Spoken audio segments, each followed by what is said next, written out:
Hello, everybody. We are the Geeks and the Janets. I am Enzo, and this is my forever co-host, John. And for our sci-fi week, I thought we should do the definition of a cult classic. We should do Galaxy Quest, since I think it just came to Netflix this year. So I'm like, oh, timing's right. So have you ever heard of this movie before we're doing this video? Yes, I have.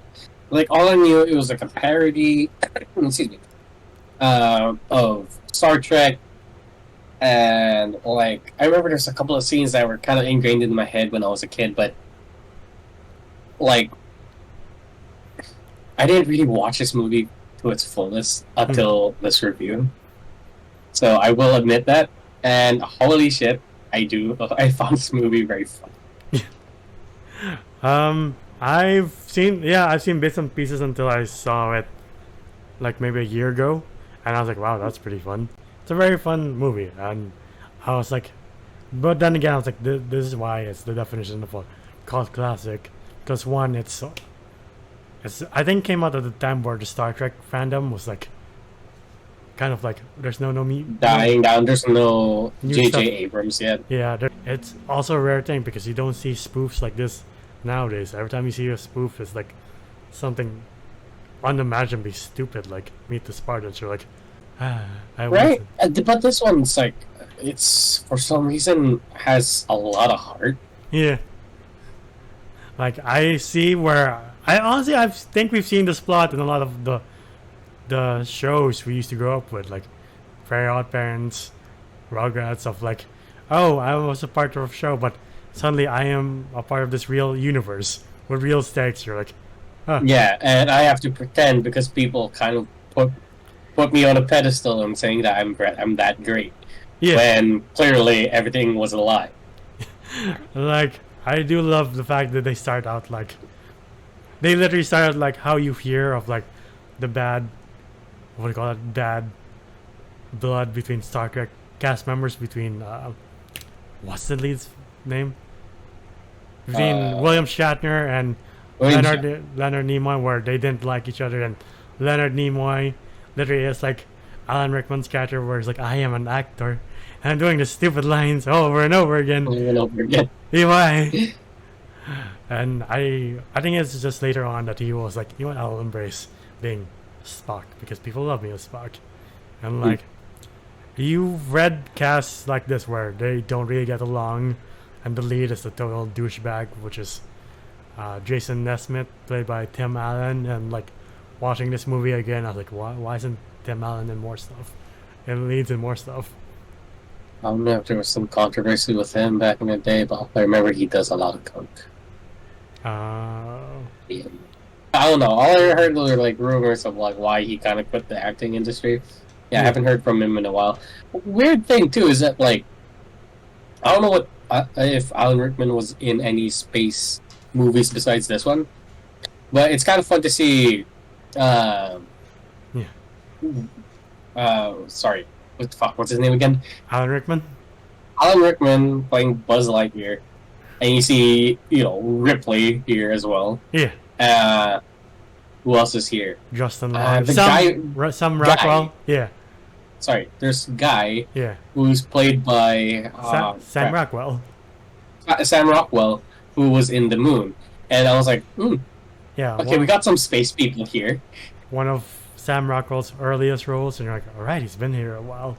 It's just only like Iron Man 2 and like Jojo Rabbit. You're like, damn, he's a good actor. Though Iron Man 2, you're like, those are like introduction to. Was Iron Man 2? Unfortunately, yeah. I only saw Moon later in life. And there's also Justin Long as like that really sweaty nerd being like, in this episode, did you really do this? And you see Tim Allen being like, it's a show, leave me alone. Yeah. Wait, there's also the guy who played Monk. There was a TV show named Monk. Yeah. There's also I like him. Rainn Wilson, Dwight from The Office. That's one of the... Yeah, he was there, but he was only like a minor role. Yeah. He was like, Captain, we need your help for this thing. I love that accent. I love that so much. Why? We have seen your historical records. And then they keep speaking And when I saw this like a year ago, I'm like, I know I've seen this parody a lot of times in the cartoons I grew up with. I just forget where, but it must have been numerous times. The weirdest thing is, it's supposed to be stupid. It's supposed to be like no alien or any race that's intelligent enough would speak this way. But they made it work. Or And for some reason, I got really attached to that one character, Maltazar. Nesmith? Balthazar, sorry. Nesmith is Tim Allen's character. Sorry. Yeah, like Balthazar or whatever his name was. I got really attached to the character. Like, he's being tortured, and he was like, "Oh, the entire historical records are all a lie. I'm an actor." He's just like, "Why?" Oh man, this movie has. That's why I like this spoof, is that it also has heart when it needs to. You're like, oh man, I'm kind of feeling bad for this guy. Shit. Yeah. I don't know why they all kind of look like Oliver Tree. Right. By the way, if y'all don't know who Oliver Tree is, well, for sure y'all do. But like, here's an image of him. Like, as I put him up. The funny thing is, if like there was actually a Galaxy Quest show, well, all these actors and characters, I really might watch I it. would legit watch it. Like the kid navigator, I forgot his name, has such charm to him. You're like, I like him. I kind of like him more than the Star Trek ones, to be honest. Like when he's driving the spaceship and he's like, yeah, I know how to do this, and he's just careening it on the side of the hub. You're like, hopefully they don't figure it out that I'm full of It's shit. so going. And once he like left off, like, they all start clapping. Like, oh, the crew wanted to be here for this historical moment. And they're like, oh, we are so fucked. Well, shit. We don't know what we're doing. I love how. But that is such a fascinating concept. Wait, you were saying? No, I was saying, like, I love how Alan Rickman does so well at playing someone who's just dead on the inside. 90% of this movie, he's like, hate this fucking shit. It was like, oh, you were a mentor to me. Yeah, sure. But I love this concept, though. Like, some alien race gets info on our own media, and they're mistaking it for legit records. Yeah. Or like historical records. And they based everything off of the show, Yeah. down to the last minute detail. And I was like, that is such a cool concept. Right? Like an alien race could rebuild something that we just put on a show. Like, imagine if they rebuild based on the Star Trek TV show, but like they trade goods in the manner of Pawn Stars. So every time you want to buy something, they're like, "Do you want to pawn it or such?" You're like, "I'm going crazy." Fuck. But like, yeah, it is an interesting concept. You're like, whoever made this and how they made this, you're like, that is just pure brilliance right there. I like. Yeah. Again, it's rare to see this. It's our fascination. Like, the most common thing that would come up when we would think, oh, if aliens would come to us, they would be in a craft or a vehicle that's unrecognizable to anything that we know. Yeah. But here they were like, we made everything down to the last T. Like, yeah. Yeah. And it's just nice. I was like, oh, I could actually project myself into that concept now. So yeah. I do love the sequence after they damage the brain sphere. They're like, we have to get another one, and it's on this planet with like, you think like cute shit, and then they turn out to be like carnivores. Like baby eating things. Yeah. And then at first Tim Allen's like, I'll get left behind, and Alan Rickman's like, of course, you fucking asshole. It's always about you. About you. And then he finds this weird hog thing where they try to transport it, like Star Trek style, but it comes out deader than dead. He's like, put me out of my misery, please. Like, Because I kill me and blows up. And then he fights this rock thing, which makes Tony Shalhoub have to be like, yes, I do know how to. I am the scientist of this show. And you're like, it's such a whack concept, but it's so fun to watch. Don't know why. Right. I mean, I do know why, but like, it's just so greatly written. You're like, wow. Can't believe. Yeah, like, if anyone's a fan of like either Star Wars or Star Trek or any space show that's out there, this is a fun time.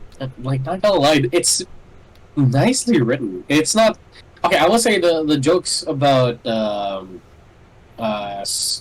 Sigourney Weaver's like character, where she is the eye candy of the show. She doesn't really have much to do. Um, some of y'all might be a tad bit offended by that concept, but they do jab at that concept. Yeah. So it is satire. And like, dude, like it's so fucking real when they would be like, "Oh, it's just they're just repeating whatever the computer says." Yeah. And then you watch like the old Star Trek stuff. You're like, you know what? This is a nice jab at that. Of like, can you please give them more lines to do other than like, yes, computer. The computer says this. What computer? Oh, he also says this. Like, can you stop that, please? Yeah. What the fuck is this writing?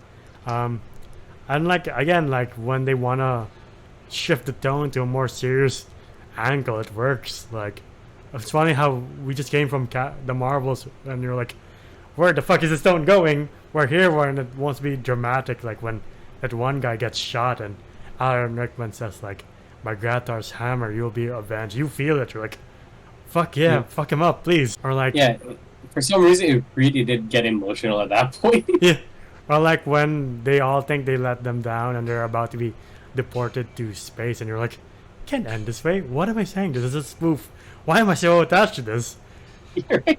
It just shows. It was a little bit real where they were like legit suffocating these people, Yeah. and like in this one little pod. And then okay, we also get what's his name again? The bad guy, Cyrus. Cyrus. I gotta lie, that's a solid like practical effects. Yeah. And Like, this- I would say downright like almost Lord of the Rings level kind of prosthetics. yeah, for this budget of a movie, you're like, that's pretty good. Jesus Christ. Like, he's a pretty good bad guy. He literally fills up the intimidating role of, like, I ain't fucking around. Like, imagine if you are part of a Star Wars crew and suddenly Moff Gideon, the actual Moff Gideon, is chasing you. You're like, I don't want this, please. Please leave me alone. I'm just part of a TV show, man. And he's like, you have something I want. What do I have? Don't understand you. No spoiling the same house. And then like even the time device, like the way they reverse time, you're like, it is Deus Ex, but you're like, they've earned it, because at that point you're like, oh, they're celebrating defeating Cyrus, but he comes back and kills everybody, and you're like, oh fuck, how is this spoof gonna end then? I know this is a spoof, not a serious movie. Yeah, I like how they explained it too, because there was this whole thing about like, I think it was called like Project 13 or something, Yeah. where at first assumption it's a bomb that can destroy anything or every matter or any matter within 13 seconds. And then there was also another hypothesis where it's actually a time machine that can set you back 13 seconds. Yeah. And you're like, But I just love that scene where he just like what's his name again? Monk, the Tony Shalhoub's character. Tony Shalhoub's like comes in, like Alice just starts wailing on him with no explanation. And they're like, what And the everybody's like, right? And then they crash towards the convention, and they're like, "Oh, here's the crew. Welcome back after being no shows for a while. Oh, yay!" yeah. And then they kill the bad guy too, and you're like, "This movie's fucking whack, yo." But I love it. Is. I love it too. And we also got another kind of heartfelt moment where you're like, "Oh, we gotta go," and was this Balthazar's kind of like, "Oh, we were expecting you to be our captain, or we want you to stay a little bit longer." Yeah. He goes, "No, you are more fit to be captain." And I was like, I'm paraphrasing here, but like that scene, I was like, why is that? I was like, why am I feeling shit for this food? Yeah, it's the lighter version of like, your dad saves this much crew in this amount of time. I dare you to do better. Like, oh damn, that's this movie's version of that. Yeah, it is. I was like, oh. Yeah. And I felt it. I felt like Balthazar was just like, thank you. Like, oh. Yeah. Oh. And like I do like the chemistry between Tim Allen and Sigourney Weaver, because you're like, yeah, you fit the vibe of people who were in love and then fall in love and are slowly getting back together. I bet they didn't really put an emphasis on that. Yeah. They didn't. Did they kiss? I don't remember. They hugged, and that's about Oh, it. And okay. you're like, okay, Yeah. That's So- fine. yeah, That's left to interpretation. yeah. And like the movie ends in such a nice bow, and you're just like, you know what? Yeah, I can see it just stopping here. Some movies just deserve just one entry, and that's about it. You're like, that's a perfect ending. Yeah, there's not much to say. It's a very, you don't see spoofs like this anymore. Again, it's like literally, it's either literally like Lego Batman, where we're like, wow, you don't see that every day, or Meet the Spartans, where we're like, I think I've just lost half my brain cells with that. I think I'm brain dead now. Yeah, it's fun during our youth, but like looking back, you're like, wow, that is cringy. It is cringy, and like at some points, as an adult, you'll be like, "Fuck, I laughed at that." Yeah, you're like, wow, that has aged like spoiled milk out over 5 years. And then that's cheese. That'll be good. Yeah. And the cheese falls through, and you're like, I can never win at life, can I? It starts to get moldy. It's blue cheese now. So, God, no, I don't want that kind of blue cheese. It's like, no, I'm smarter than that. Anyway, but yeah, what would you rate Galaxy Quest? I would rate Galaxy Quest a solid 8 out of 10. Yeah. Like, that is a legit fun movie to watch. It is, like, for all the spoof movies that we've gone through, like Scary Movie, Meet the Spartans, some other stuff, or like Vampire Sucks. Oh God. Galaxy Quest is, I would say, a very good contender for being a legit, solid Star Trek special. Just the weirdest special Like- of my life. Like, what? Oh, sure. Yeah, but it's done so well though. And again, me and Enzo keep like saying it all throughout the entire reviews that for some reason this movie has a lot of heart for a comedy, Yeah.